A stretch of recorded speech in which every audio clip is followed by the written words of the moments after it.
Vamos a comenzar con el comentario de la paracha esta semana. Una labor que se me ha instruido por orden de nuestro moré y del grupo de ancianos de nuestra comunidad. Primero quiero partir comentándoles que la paracha es una porción de la Biblia que cada persona que tiene esta convicción de creerle a la Torá, de creerle a la Biblia, de creer lo que en ella está escrito, la estudiamos.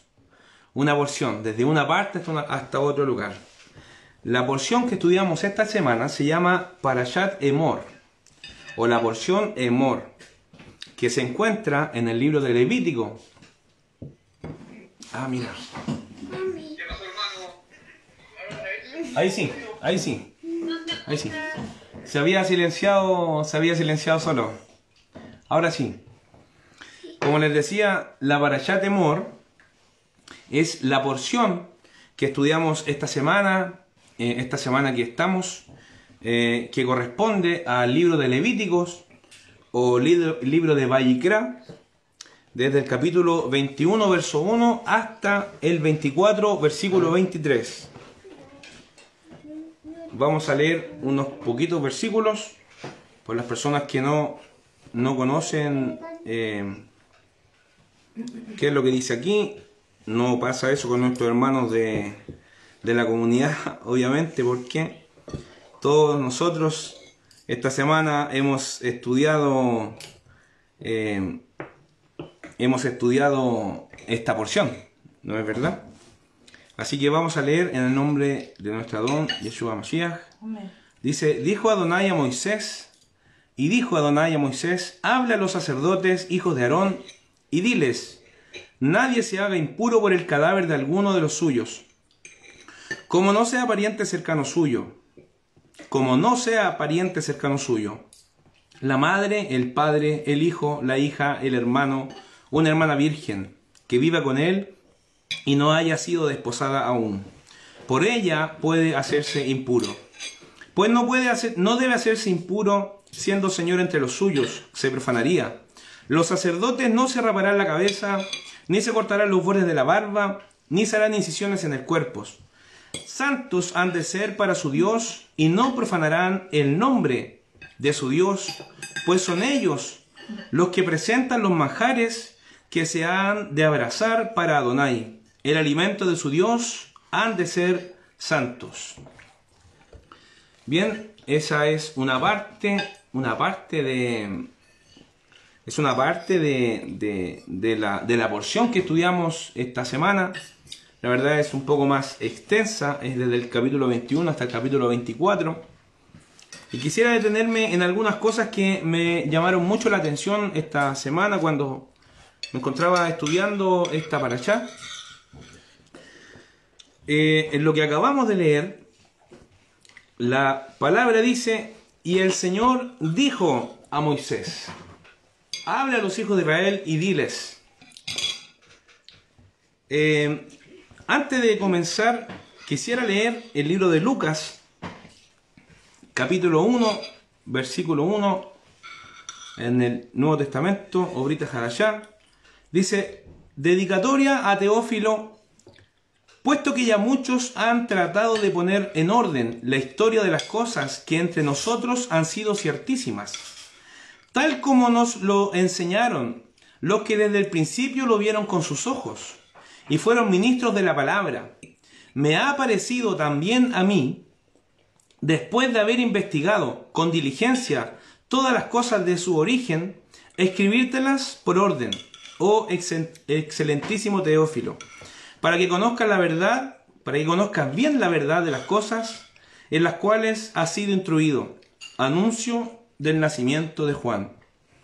Pero quisiera recalcar un versículo que dice, el versículo 3, que dice, me ha parecido también a mí, después de haber investigado con diligencia todas las cosas desde su origen. Con este versículo quisiera hacer una pequeña comparación. No comparar un libro con otro. Amor, se cortó el zoom. No comparar un libro con otro, sino dejar en claro dos cosas. Que la palabra, la Biblia, no se puede contradecir. La Biblia no se contradice. Todos aquellos que piensan... Ahí volvió Zoom. Ahí volvió Zoom. ¿No escuchan? Pregunta si no escuchan. Ya. Pone la camarita ahí, el otro. Donde salimos nosotros. Ahí. La palabra, la Biblia, no se puede contradecir. La Biblia no se contradice. La Biblia es solamente un libro cohesionado, perfecto, y muestra la maravillosa y siempre perfecta voluntad de nuestro Dios. Todos aquellos que piensan que la Biblia se contradice, todos aquellos que dicen que la palabra en una parte anula otra parte, lamentablemente se encuentran sumidos en un error y están lejos de la verdad. ¿Por qué? Porque la palabra es solo una. Una es su palabra. Una solamente en la fe. Una solamente en nuestro Dios. Y la palabra podrían pasar años. Podría pasar reinos, personas, fortaleza de gente, riqueza de personas. Podrían pasar cielos, podrían pasar tierras. Pero siempre su palabra se mantendría intacta. Se mantendría perfecta, se mantendría real y viva. Es por eso que quise comenzar un poco con este pensamiento, con esta sensación de poder dejar en claro que la palabra no se contradice. Ahora, si usted se pusiera en una postura, o yo entendiera de repente en un momento que entendemos que la palabra se contradice, que una parte de la Biblia me enseña una cosa y otra parte me enseña otra diferente, quiero recalcarle las primeras palabras de lo que dice el libro de Levíticos. Dice así: y dijo Dios... Se cortó, ¿no? ¿Y por qué se corta? No. Y dijo Dios: habla a los hijos de Israel y diles. Esto quiere decir...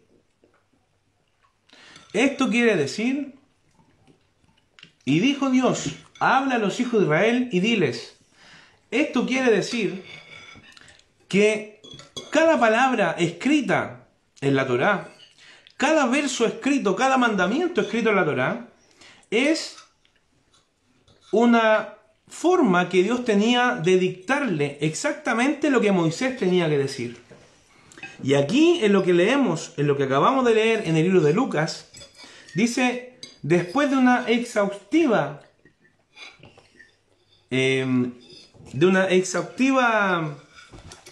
investigación, pudo llegar a la verdad. ¿Qué quiero decir con esto?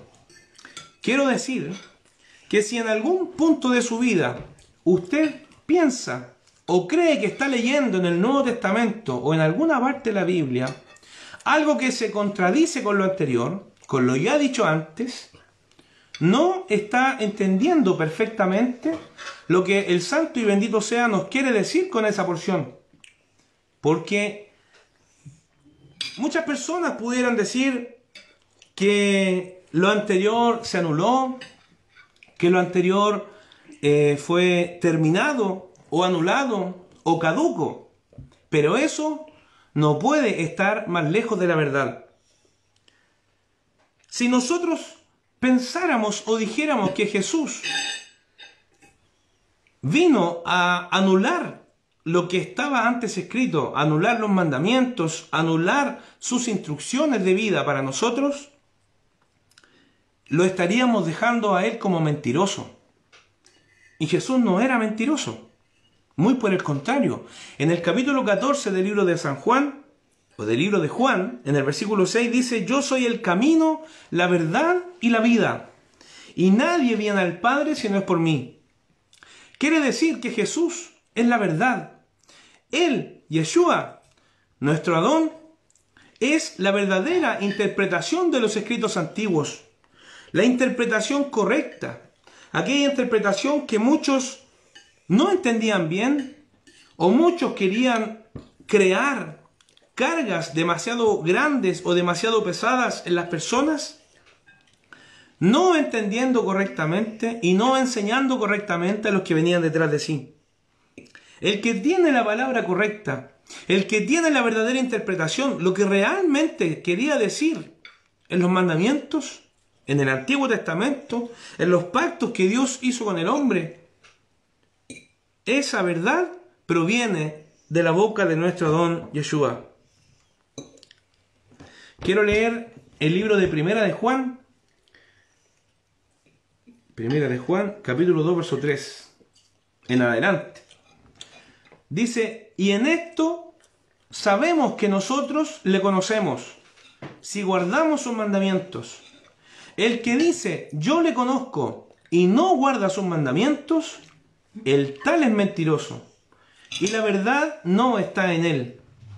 Pero el que guarda su palabra, en este verdaderamente el amor de Dios se ha perfeccionado.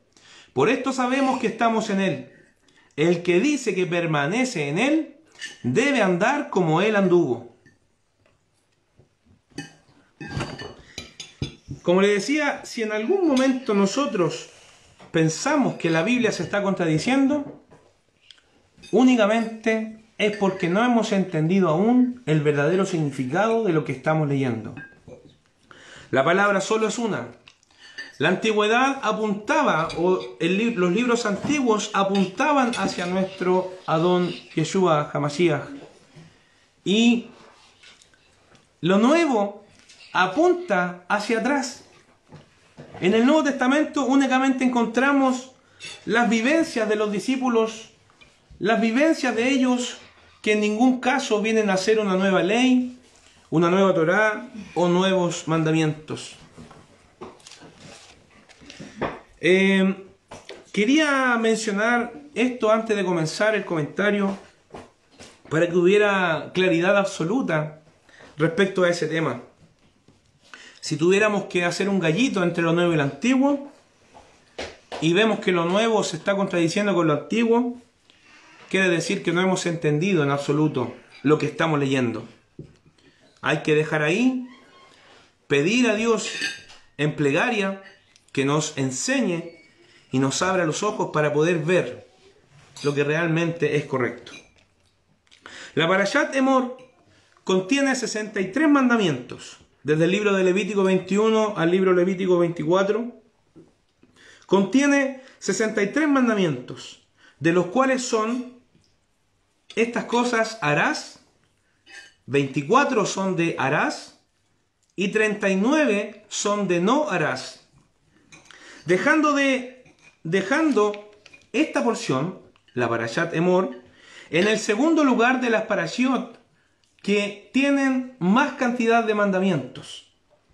El primer lugar lo tiene la Parashat Kitetse con exactamente 74, aquí lo anoté, no lo anoté, con 74 mandamientos. Y en el tercer lugar, la Parashat Kedoshim, que es la Parashat pasada, que contiene 53 mandamientos. Esta porción comienza hablando de la santidad y la pureza ritual que debían tener los sacerdotes. Los sacerdotes, los hijos de Aarón. Recordemos que Dios le habla a Moisés y le indica, después del pecado del becerro de oro, que solo los hijos de Aarón serían los ocupantes de los lugares en el sacerdocio, que en un inicio serían los primogénitos del pueblo de Israel, pero después del pecado del becerro de oro pasan a ser únicamente los hijos de Aarón. Esto quiere decir que solamente los hijos de Aarón eran los sacerdotes. Solo los hijos de Aarón eran los sacerdotes. Entonces, ¿por qué nuestra porción redunda en decir los sacerdotes, los hijos de Aarón? ¿Por qué y repite algo que parece tan obvio? Si los sacerdotes solamente son los hijos de Aarón, ¿por qué la Torá dice, habla a los hijos, a los sacerdotes, a los hijos de Aarón? ¿Por qué redunda en decir esto? ¿Hay otros sacerdotes que no sean hijos de Aarón? La verdad es que no. No existe en la Torá algún sacerdote que no sea hijo de Aarón.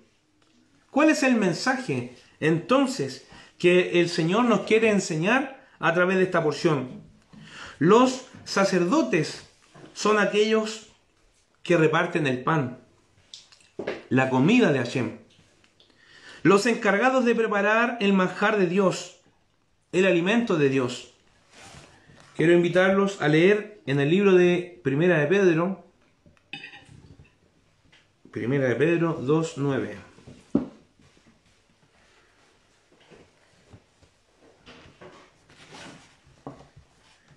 El Eterno, el Santo y bendito sea, al rescatarnos a nosotros, nos puso en un lugar especial.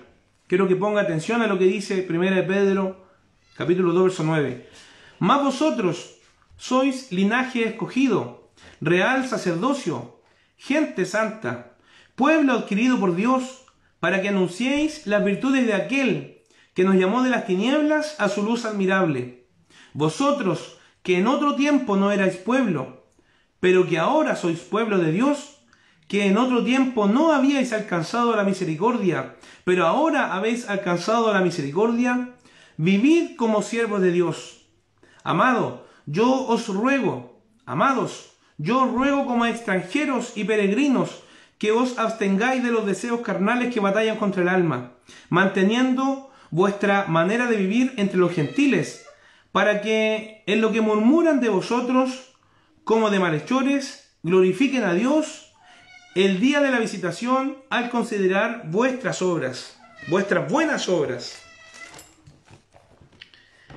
El Eterno, al rescatarnos desde las tinieblas, nos puso en lugar del sacerdocio. ¿Pero en qué lugar del sacerdocio? ¿En el lugar de los sacerdotes que ministran en el templo? ¿Se referirá a ese tipo de sacerdocio la palabra? Justamente en esta porción ordena, en la porción de Parashat Emor, ordena a un nivel literal la vida y la forma que tenían los Cohen, los Coanim o los levitas, de cuidar su vida de la contaminación ritual, de la santidad, la contaminación que se pierde al tocar un muerto. Vimos en esta porción que aquellos sacerdotes que ministraban en el templo, estaba prohibido que tocaran a los muertos. ¿Pueden los muertos contaminar? ¿Podrán los muertos contaminar? La verdad es que sí. Esa contaminación es literal y también es simbólica. Esa contaminación no se ve. No es diferente, no es algo que se pueda sentir al tacto. No es una santidad o una purificación ritual o una contaminación que se pueda palpar con nuestras manos. Pero no podemos olerla tampoco. No podemos verla tampoco. Pero sí es algo que Hashem, el santo y bendito sea, puede ver. Y no solamente nos puede ver, sino que también nos la cobra en el momento de perderla. Como decía, ¿pueden los muertos contaminar? Sí, esa contaminación es literal y también es simbólica. No se ve, no es algo palpable, no es algo que podamos oler con nuestras narices, no es algo que podamos escuchar con nuestros oídos o sentir con nuestros sentidos, pero sí es algo que Hashem, el santo y bendito sea, puede ver y puede sentir y que nos cobra. ¿Por qué digo que nos cobra? Porque el sacerdote que se contaminaba con este tipo de contaminación debía presentar un sacrificio. Quiere decir que debía pagar por haberse contaminado. Los sacerdotes tenían la oportunidad de contaminarse. Si bien es cierto, Dios les estaba prohibiendo contaminarse con un muerto, Hay 7 personas o 7 posibilidades que el sacerdote sí podía o tenía permitido contaminarse. En primer lugar, podía contaminarse por la muerte de su pariente más cercano, la persona que tenía más cerca de él, que era su esposa. Sí podía contaminarse y tocar a su esposa muerta. También con la madre y el padre, que son los otros parientes más cercanos que podía tener. También podía contaminarse con un hijo o con una hija. También con un hermano.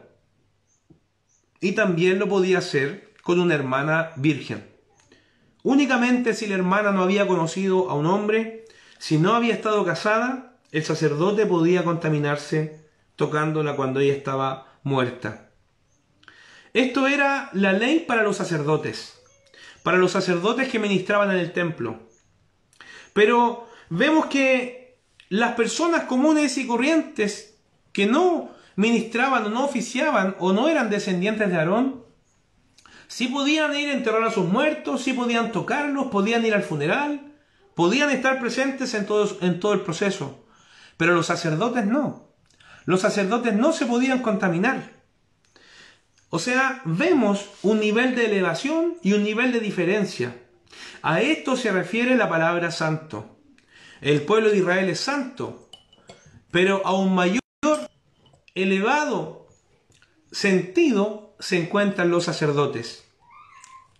Los sacerdotes podían contaminarse con estas 7 personas que ya mencionamos, pero el sumo sacerdote, aquel encargado de entrar en el lugar santísimo, él sí que no podía contaminarse.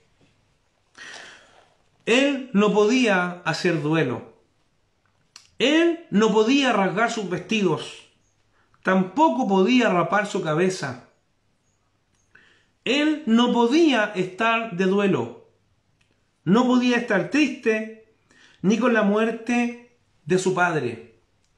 En la historia vemos el acontecimiento que recién lo vimos en la parashá pasada. Vemos el acontecimiento de la muerte de los 2 hijos mayores de Aarón, que presentaron una ofrenda que nadie les había pedido. La palabra menciona que ellos trajeron fuego extraño, pero la verdad es que no era un fuego que encendieron con otro combustible. O que, por ejemplo, tuvieran que usar fósforos y ellos usaron un encendedor. No era esa forma de que el fuego fuera extraño. Se refería a que ellos entregaron un sacrificio, entregaron una ofrenda que nadie les había pedido. Y en ese acontecimiento vemos que Moisés le dice por orden de Hashem a Aarón que no podía llorar, ni podía estar de duelo, ni podía lamentar, ni rasgar su ropa, como lo hace la tradición en el momento del duelo o del sufrimiento. Cuando nosotros perdemos un pariente cercano o lejano, perdemos un pariente, es inevitable que lágrimas corran por nuestros ojos, por nuestra cara. Es porque el dolor del alma se traspasa por nuestros ojos y la tristeza se hace presente a través de lágrimas. El sumo sacerdote no podía hacer eso. ¿Por qué? Porque él se encontraba en un nivel más elevado que los sacerdotes. El sumo sacerdote, siendo el único que podía entrar en el lugar santísimo, siendo el único que podía estar representando a los hombres delante de Dios y representando a Dios delante de los hombres. ¿Cómo el sumo sacerdote llegaba a ser sumo sacerdote? ¿Será que escogían al más bonito? ¿Será que escogían al más hacendoso? ¿Al que tenía más características? La verdad es que no. El sumo sacerdote llegaba a ser sumo sacerdote por herencia de su padre. Y cuando este hombre, que le había pasado esta gran herencia de ser sumo sacerdote, moría, tampoco le era permitido ir al funeral de su padre. ¿Por qué? ¿Por qué, se preguntará usted? ¿Por qué el sumo sacerdote no podía vivir en duelo? ¿Por qué el sumo sacerdote no tenía la oportunidad que tenían los demás sacerdotes de tener al menos 7 alternativas para poder ir a velar o ir a sepultar? Es porque la unción que estaba sobre el sumo sacerdote, el aceite que era puesto sobre el sumo sacerdote, era una unción más elevada, era un aceite más especial. Él estaba más elevado que los sacerdotes comunes. Quisiera leer el Salmo 133, que me lo sé, pero lo vamos a leer. Dice: la bienaventuranza del amor fraternal, cántico gradual de David. Mirad cuán bueno y cuán delicioso es habitar los hermanos juntos en armonía. Es como el buen óleo sobre la cabeza, el cual desciende sobre la barba de Aarón, y baja hasta el borde de sus vestiduras. Como el rocío de Hermón, que desciende sobre los montes de Sión, porque allí envía el Señor bendición y vida eterna. Ese óleo sobre la cabeza que desciende sobre la barba del sumo sacerdote, la barba de Aarón, ese óleo era un óleo de alegría, ese óleo era un óleo de bendición. Esa unción lo describe la palabra de una manera muy especial. En el libro del Zohar, este es un comentario extraído de un rabino llamado Jonathan de Galed. En el libro del Zohar describe la personalidad de Aarón y describe también la razón por la que Aarón pudo obtener el sumo sacerdocio. Dice el relato que Aarón, cuando había una discusión o un problema entre dos hermanos en el campamento, entre dos personas en el campamento, quien socorría a que esta pelea o este problema se terminara era justamente Aarón. Él tenía la capacidad y tenía ese don de poder provocar armonía entre los hermanos. Y es justamente esto lo que Dios quiere de nosotros, que nosotros podamos imitar y podamos parecernos a esta forma que Aarón tenía. Un segundito. Ahí sí. Voy a repetir porque justamente Zoom se nos desconectó. Dice: el libro del Zohar describe la personalidad de Aarón. Dice que Aarón buscaba la armonía de su pueblo. Cuando habían pleitos entre dos personajes de su pueblo, quien socorría justamente a que eso se terminara era Aarón. Era él que tenía este don. Era él que vio. Dios vio en él la capacidad de provocar comunión entre las dos partes. Es justamente esto lo que tiene que hacer el sumo sacerdote: provocar la comunión de las dos partes. Nosotros nos fijamos en Aarón. ¿Por qué? Porque Aarón era el sumo sacerdote y porque los hijos de Aarón iban a ser los sacerdotes y sus descendientes iban a ser el sumo sacerdote. Luego eso deja una línea de los hijos de Aarón, deja una línea obviamente que sigue solo de uno, pero eso no es tema de esta conversación, así que no lo vamos a tocar. Voy a leer el libro de 1 Timoteo, capítulo 2, versículo 5. Ya un segundito para encontrarlo. 1 Timoteo 2, 5. Quisiera volver a tocar este versículo que es tan importante para nuestra vida, en la creencia que nosotros tenemos. Dice: 1 Timoteo capítulo 2, verso 5. Porque hay un solo Dios y un solo mediador entre Dios y los hombres, Jesucristo hombre, el cual se dio a sí mismo en rescate por todos, de lo cual se dio testimonio a su debido tiempo. Solo hay uno que pudo generar esta comunión que se había quebrado en la antigüedad entre Dios y los hombres. Solamente hay uno que puede provocar que esta enemistad se termine. Solamente hay uno que pudo provocar que Dios escuchara nuevamente al hombre. Quiero invitarles a leer 2 Corintios capítulo 5, versículo 18. Y todo esto proviene de Dios, quien nos reconcilió consigo mismo por el Mesías, y nos dio el ministerio de la reconciliación, que Dios estaba en el Mesías reconciliando al mundo, no tomándoles en cuenta a los hombres sus pecados, y nos encargó a nosotros la palabra de reconciliación. Así que, hermanos, embajadores en nombre del Mesías, y si Dios rogase por medio de nosotros, os rogamos en nombre de nuestro Mesías, reconciliaos con Dios.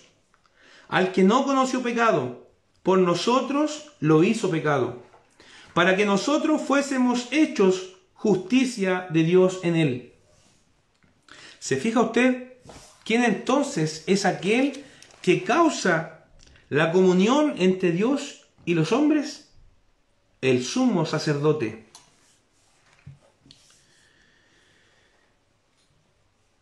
Hay personas que el sacerdote no podía tocar, a los muertos. Y en nuestra vida nosotros podemos conocer a personas que están muertos y personas que están vivas. Pero también la Biblia habla de los que están vivos pero son muertos, o a los muertos vivos, o los vivos vivos y los muertos muertos. ¿Qué es lo que quiero decir con todo esto?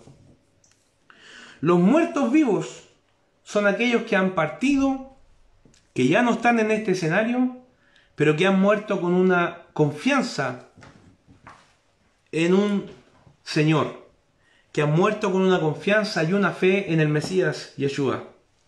Ellos, aunque estén muertos, están vivos, solamente dormidos, esperando a ser despertados.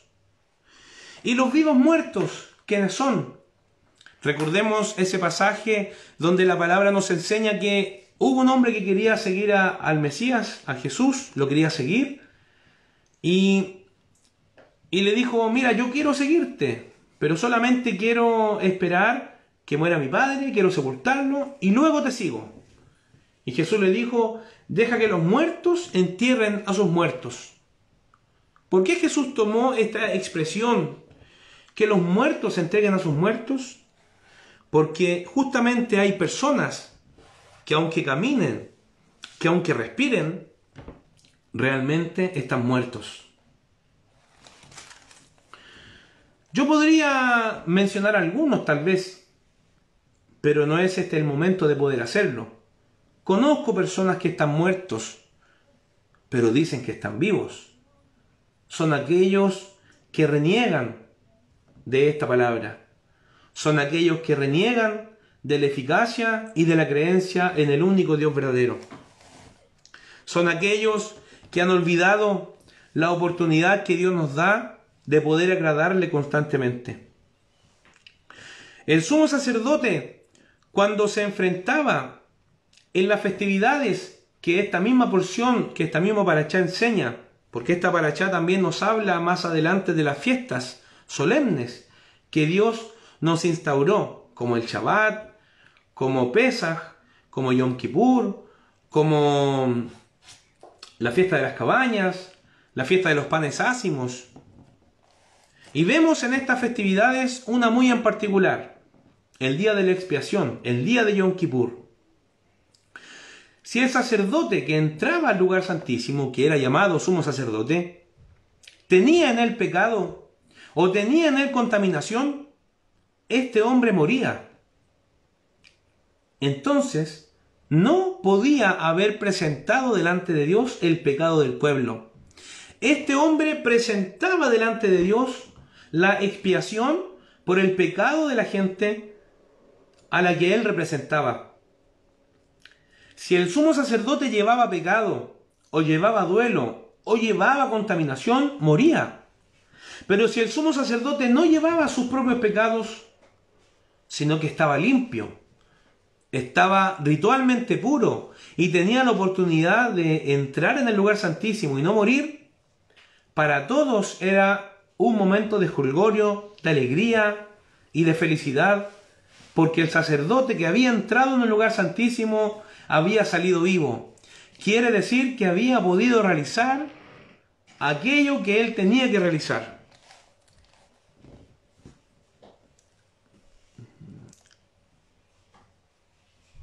Al tiro se nos cae la señal de Zoom constantemente, y para no repetir voy a esperar que se conecte de nuevo para seguir. ¿Será por la señal? No sé. ¿Por qué se cae tu teléfono cada rato? Ahí está. Ahí no.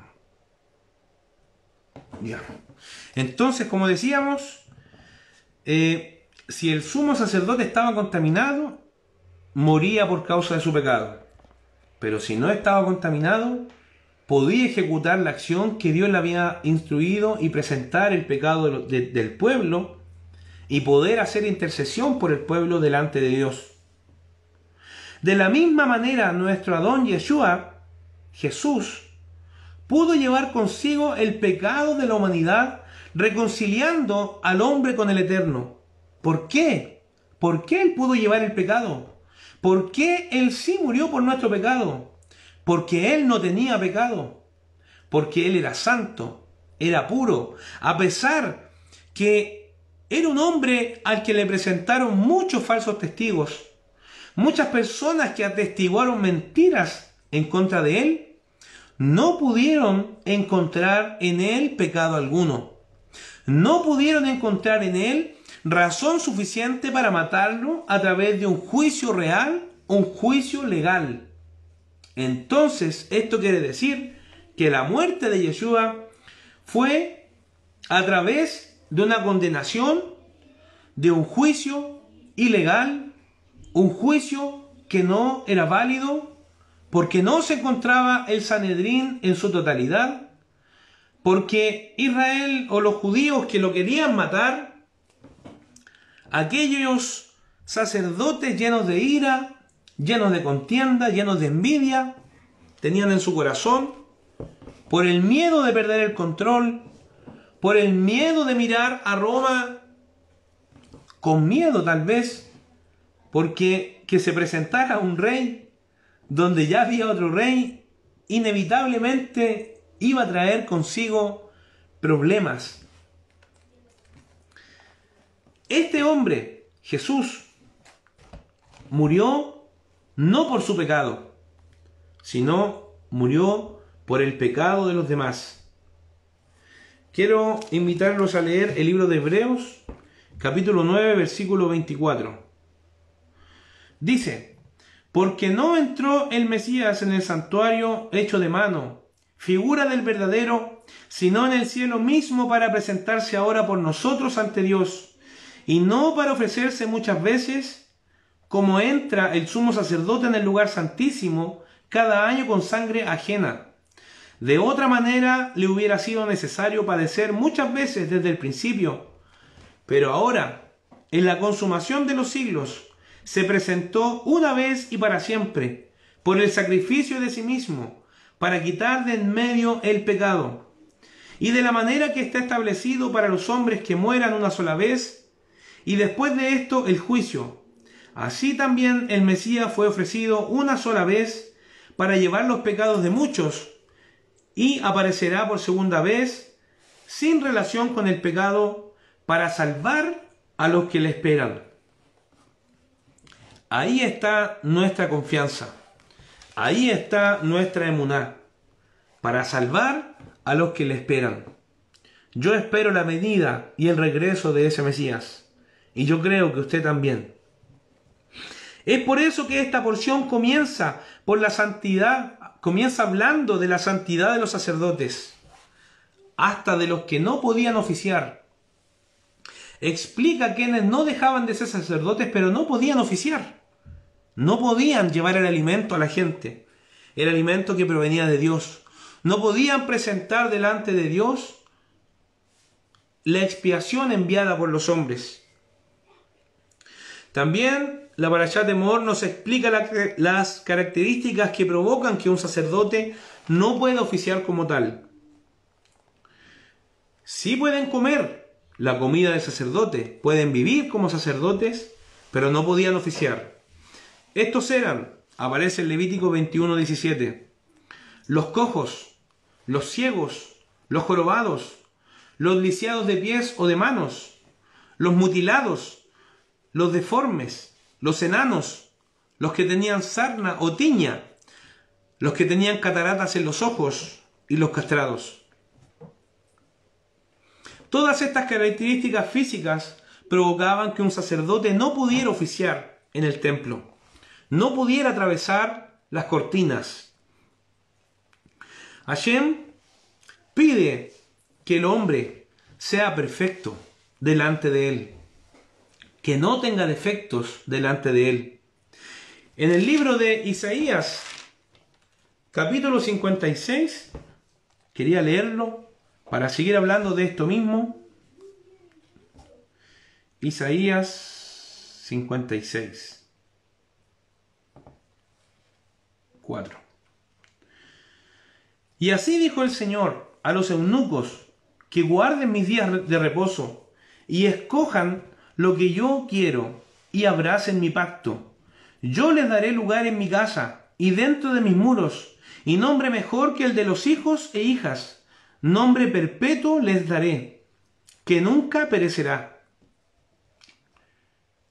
Aquí vemos que Dios hace una promesa a los eunucos, que aquí también están mencionados, los castrados, los que no pueden engendrar, que les cortaron un poco más allá que la circuncisión. Aquí en esta parte vemos, en el libro de Levítico, que estos personajes no podrían ministrar, no podrían entrar en el templo. Pero en el libro de Isaías, capítulo 56, dice que el Señor le anuncia a los eunucos, a aquellos eunucos que guarden los días de reposo del Señor y escojan lo que Él quiere y abracen su pacto. ¿Cuál pacto? La obediencia a su palabra. ¿Por qué en una parte de la palabra nos habla que no pueden ministrar y en otra parte les habla que no son desechados, que sí podrían entrar en el templo, que sí podrían ser parte del oficio? Es justamente porque la palabra no nos enseña únicamente la forma literal de enfrentar esta situación, sino también nos enseña la forma alegórica y nos enseña que un cojo no solamente es cojo porque cojea de un pie. El cojo también es aquel que trata de caminar en los caminos del Eterno, pero que no puede hacerlo de manera correcta. El ciego es aquel que quiere caminar y quiere enseñar y quiere hablar. El ciego es aquel que quiere hablar y quiere enseñar, pero que no puede dirigir. ¿Cómo un ciego podría dirigir el camino de otro que sí puede ver? El ciego no puede ver. Y el ciego representa a aquellos que dicen creer a la palabra, que dicen creerle a la Biblia, pero que no son capaces de ver lo más mínimo de obediencia en ella. Los jorobados representan a aquellos que traen mochilas de pecado en sus vidas y que no han podido sacar de sus espaldas. ¿Cómo alguien que lleva un peso, una carga sobre sus hombros, podría hablarnos o enseñarnos de libertad si él no es absolutamente libre?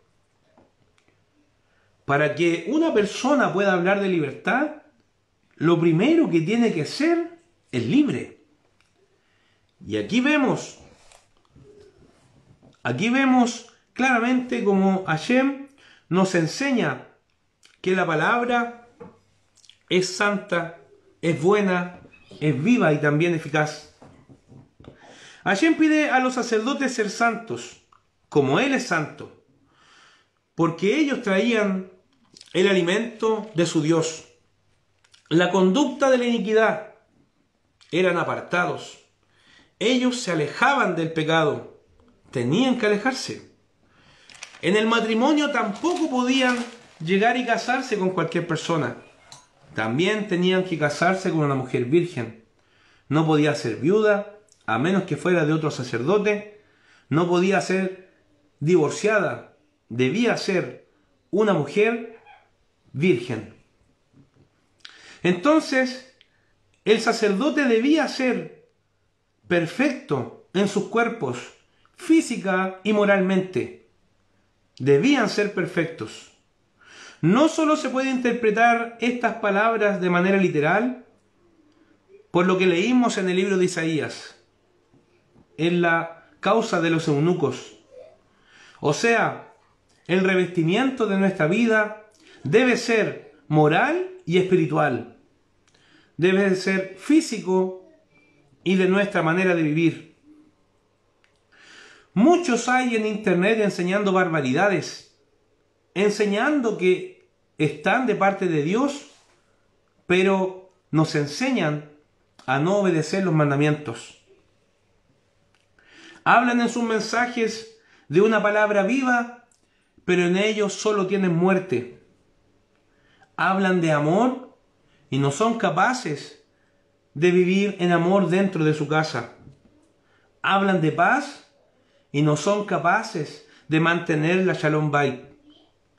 Es por eso que hoy día la palabra nos está alentando a nosotros, a usted, a mí, a ser sacerdotes de nuestra casa, sacerdotes de nuestra familia. Esto quiere decir que nosotros debemos trabajar sobre nuestras dificultades, sobre nuestras necesidades en primer lugar. Para que un sacerdote pudiera ministrar, primero debía estar puro y debía estar limpio. Esto quiere decir que nosotros debemos en nosotros primero fijarnos si estamos aptos delante de Dios para poder ministrar el mensaje. Si nosotros intentamos hacer de toda manera un trabajo de sumo sacerdote o de sacerdote en nuestra vida, en nuestro hogar, con nuestra familia, con nuestros cercanos, y nuestra conducta demuestra una cosa diferente, únicamente estamos profanando el nombre del Santo y Bendito. En esta porción dice la palabra: no profanarán el nombre de nuestro Señor. Y vemos al final de nuestra porción un hombre que era hijo de un egipcio con una mujer israelita. Este hombre tuvo un pleito con otro israelita y en ese pleito maldijo, mencionando el nombre de Dios. Esto se supo, lo llevaron a juicio y este hombre fue muerto por su delito. Y todos aquellos que escucharon la maldición de este hombre, utilizando el nombre del Santo y Bendito sea, tuvieron que poner sus manos sobre él para recibir también parte de la culpa en ellos. Esa es la razón por la que en la tradición judía se enseña que no podemos estar mencionando el nombre de Dios a cada rato. Es más, hay un mandamiento que enseña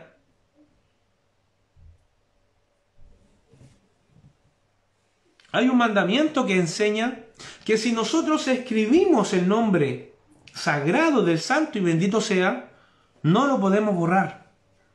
No podemos usarlo de trapero. No podemos usarlo como limpiapiés. El nombre es santo y solo los santos pueden mencionarlo. Si de su boca salen palabras vanas, salen groserías, salen palabras insensatas, palabras de maldición, no puede usted pretender mencionar el nombre del santo y bendito sea. Es importante tener este respeto único y verdadero que nos enseña la palabra. Quería leer también un versículo para terminar, que está, a ver,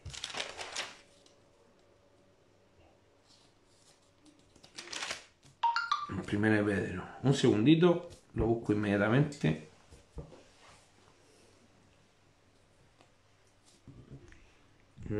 Dos. 9. Aquí está.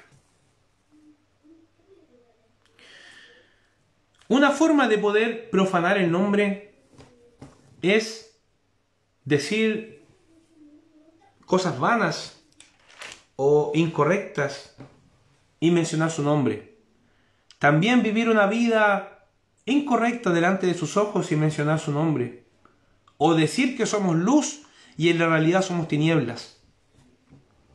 Pero también está la manera de profanar el nombre del santo y bendito sea al dejar y permitir que aquellos insensatos que viven en la ignorancia hablen sin ser silenciados por nuestras palabras. Quiero leer el libro de 1 Pedro 2:15. Porque esta es la voluntad de Dios, que haciendo el bien, hagáis callar la ignorancia de los insensatos, como libres, pero como los que tienen la libertad como pretexto para hacer lo malo, sino como siervos de Dios. Lo voy a volver a leer. Porque esta es la voluntad de Dios, que haciendo el bien, hagáis callar la ignorancia de los insensatos, como libres, pero no como los que tienen la libertad como pretexto de hacer lo malo, sino como siervos de Dios. Una forma también de profanar el nombre del santo y bendito sea, es callarnos frente a la injusticia, es callarnos frente a los mentirosos. Si tenemos una verdad, debemos proclamarla. Si tenemos una verdad, debemos decirla. Si alguien ataca a nuestro pueblo, debemos defenderlo. Con esto quiero despedirme, comunidad y amigos de Facebook. Muchas gracias por la oportunidad que me dieron de conversar con ustedes un momento. Me despido. Chao, shalom.